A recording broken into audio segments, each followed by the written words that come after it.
This is where ancient beliefs collide with the modern world.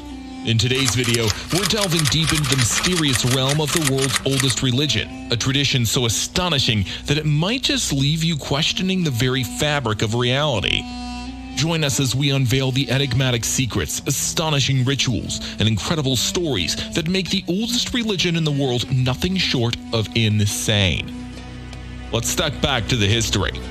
Between 12,000 to 10,000 BCE, big changes happened in Anatolia, which set the stage for more complex societies. Göbekli Tepe, an old site in southeastern Turkey, dates back to about 10,000 BCE, shift from hunting to farming. Göbekli Tepe is fascinating because it lacks permanent homes and seems to have been used mainly for religious ceremonies like Stonehenge. It was built around 8000 BCE, possibly as part of a ritual, which has kept it well preserved. This discovery has changed our understanding of early societies, art, and religion. Jericho, one of the world's oldest cities, was likely settled by hunter-gatherers for its fertile land and water resources. In the past, people lived in simple mud brick houses and survived by farming and hunting. Over time, their settlement grew into the fortified city we know today. But even earlier, around 7000 BCE, there was a place called Knossos in Crete. It might be the world's first real city, although not the same as the Minoan palace we know today. Knossos had evidence of buildings dating back to 7000 BCE, when Crete was inhabited by Neolithic communities who practiced agriculture.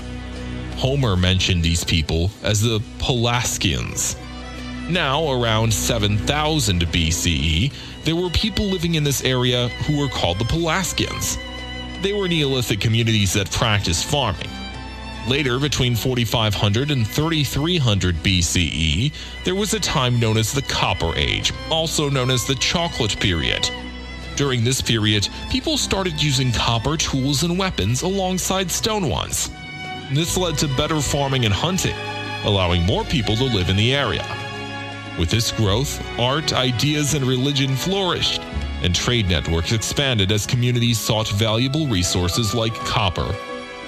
The exchange of goods and ideas made it easier for new technologies and cultural practices to travel to different places.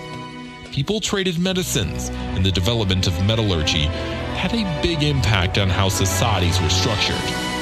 Skilled craftsmen who could make copper tools and weapons became important and respected in their communities.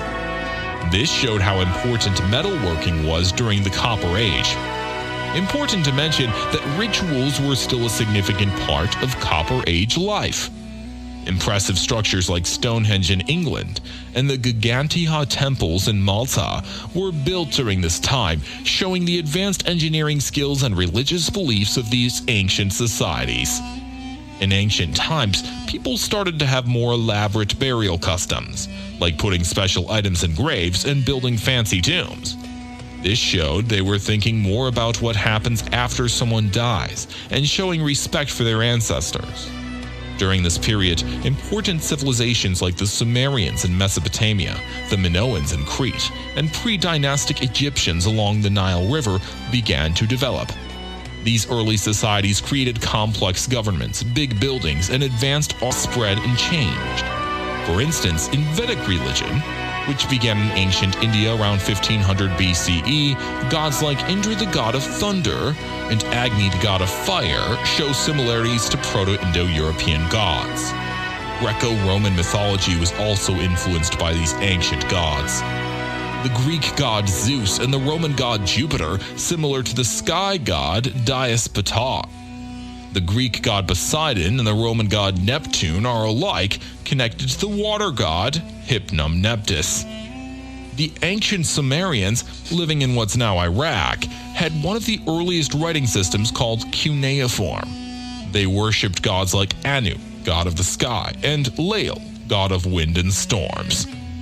These gods influenced the beliefs of later cultures like the Akkadians, Babylonians, Assyrians, and Pelasgians. The Pelasgians, who lived in Greece in the Aegean, practiced a nature-focused religion, possibly influencing early Greek beliefs like the worship of Gaia. In ancient Egypt, before unification, local deities like Horus and Hathor were worshipped, later becoming part of the Egyptian pantheon. The early Egyptians believed in cosmic order, balancing the universe. The Minoans on Crete had a palace with religious frescoes.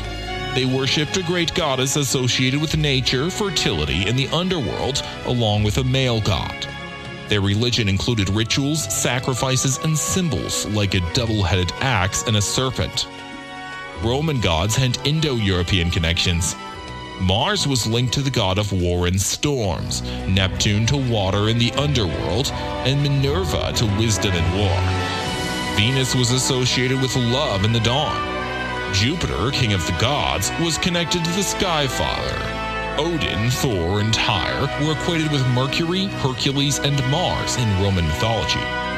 Odin, also known as Mercury, has intriguing connections in myths from the past.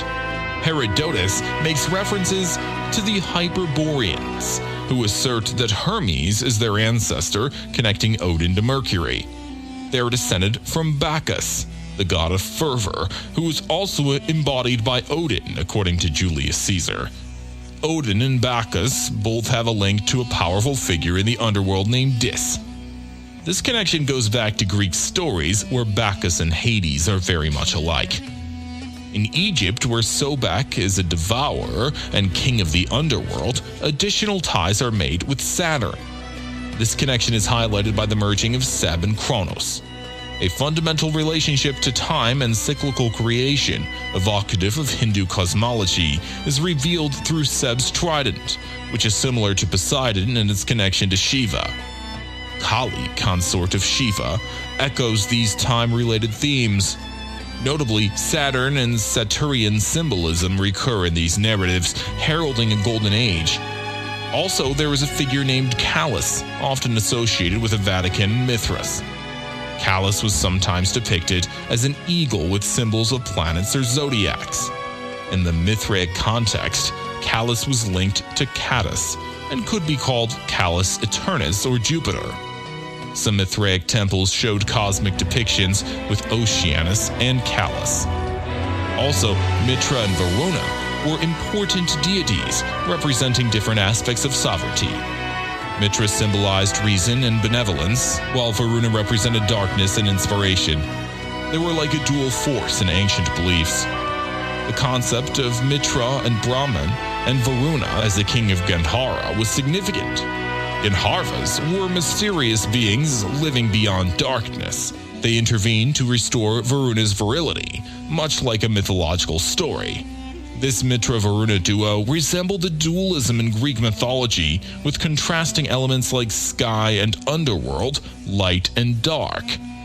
Some scholars connected Varuna to the sky, similar to the Greek Aronos. Sabazios, another god, was linked to Dionysus, and even Baal. Sabazios was worshipped in Thrace, and identified with Zeus and the sun and moon. His cults involved distinctive rituals, including serpent contact during initiation. The roots of Sabazios are traced back to Zababa, with some suggesting Jewish influence, although this wasn't prominent until the 3rd century BCE in Italy. Zababa, often depicted as a warrior with weapons like mace or bow, was associated with protecting the city and its people. Zababa's connections included the goddess Inanna, either as siblings or spouses. Kubaba, an unusual inclusion due to her gender, was mentioned in Sumerian records as a powerful ruler. The Sumerian title Lugal was applied to her despite its lack of a feminine counterpart. Zababa and Kubaba's legacy extend to Babylon, where Inanna and Nana replaced them as prominent deities, mirroring Roman mythology's Venus and Saturn. Sabazios, a Phrygian god, had lunar symbolism and a connection to the goddess. These shared religious elements across cultures suggest universality in religious concepts traced back to ancient civilizations. And that's all for now. Thanks for joining us in this video. If you found this content engaging, don't forget to hit that like button, share it with your friends, and subscribe to our channel for more thought-provoking insights. And remember, your comments are invaluable to us, so share your thoughts below. Until next time, stay tuned for more intriguing stories.